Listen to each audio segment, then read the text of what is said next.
Next tonight, for many children across the northwest, the Easter holidays is not just a break from school, but a break from free school meals. Yeah, and that can bring all sorts of problems. It's claimed nearly a third of the region's children live in poverty.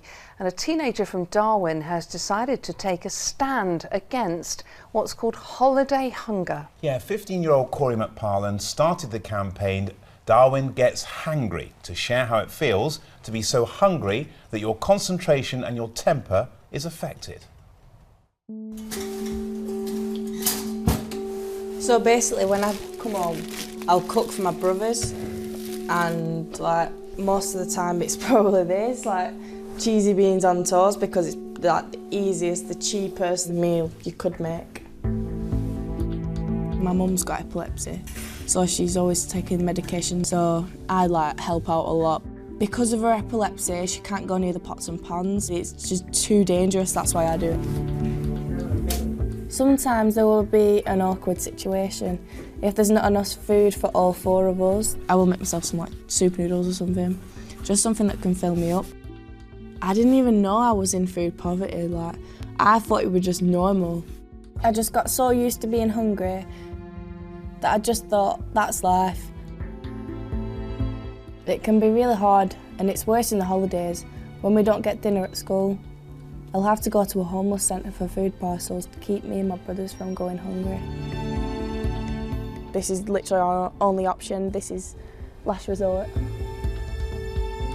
When I was younger, I used to say it all the time, Mum, I'm hungry. In school, it's like a lack of concentration and lack of confidence. So that's where the name from the campaign came from, Darwin Gets Hangry. And having to wait for dinner. I started it with some mates who had the same problems. We meet and plan out how to send a message to other kids so they're not alone. So if we're able to go to London, what should we talk about?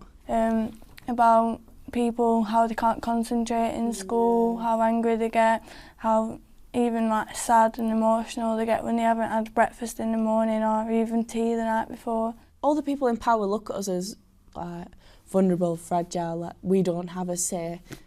Yeah, we might not be able to vote yet, but I still know what I'm doing. I'm not stupid. We wanted to show people in power how bad the situations were, but they just won't listen. Granada Reports contacted Jake Berry to see if he would talk to us about this. He wasn't available, but he sent us a statement instead. So this is what he said. He's wrote back to us. The government is investing in communities across the Northern Powerhouse to ensure everyone has the opportunity to reach their full potential. While the country has experienced record high employment, we also know that some people need more support.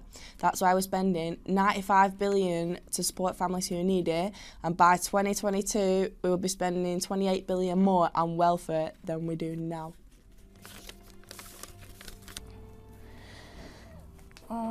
So Jordan, what do you think about this letter? Well, as our local MP has a duty to fulfil. We are people of the borough. We clearly are not getting treated as we should be. 48% of people in Blackburn with Darwin are in some sort of poverty. I agree with Jordan on how he's not caring about our borough, he's just caring about everyone around us and the important people in London and everyone around, which is not, it's not nothing to do with us. MPs need to start focusing on what is actually important. We expect our government to look after us. It's not happening. We need to do something about it. I just want the government to help us, like, get through everything, and I won't stop campaigning until they do.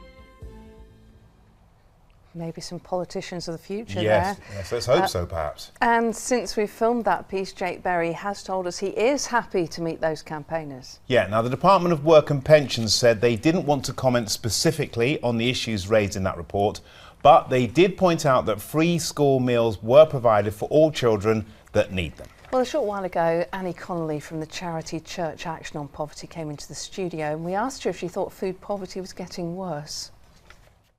The government published some figures on poverty last month that showed that the amount of children living in severe poverty is increasing, and we know that it's children who live in poverty that are experiencing food poverty and are going hungry.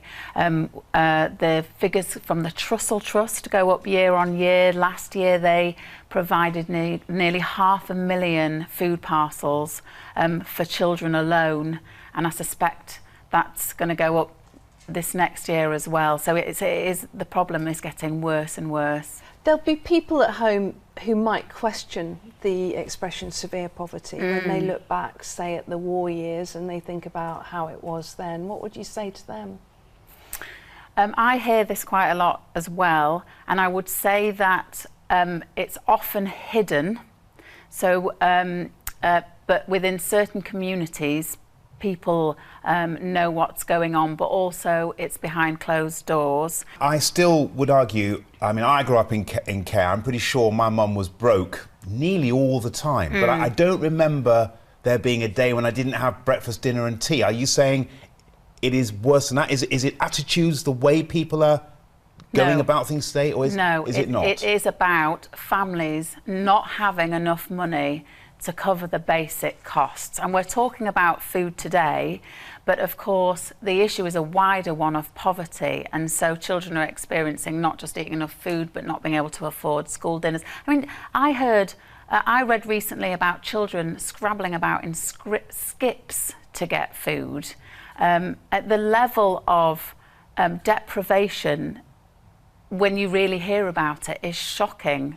Okay. And children are not just going hungry, but being anxious and depressed and stressed as a result of there not being enough money coming into their house for basic things. Which is going to lead us to problems in the future for those children, I'm sure. Course. So, okay, so what is the answer? You have a magic wand, or you are in number 10, you're in charge. What's the answer? So we need to create a system of both work and welfare that mean that all households, all families have enough of a basic income to cover all those basic costs. So we need a social security system that ensures that if you're wholly reliant on it, it provides you with enough money for food and clothing and heating as a bottom line, which it isn't at the moment, and that work is more secure, and that people that are working on the lowest levels of wages, it's enough to be able to feed your family.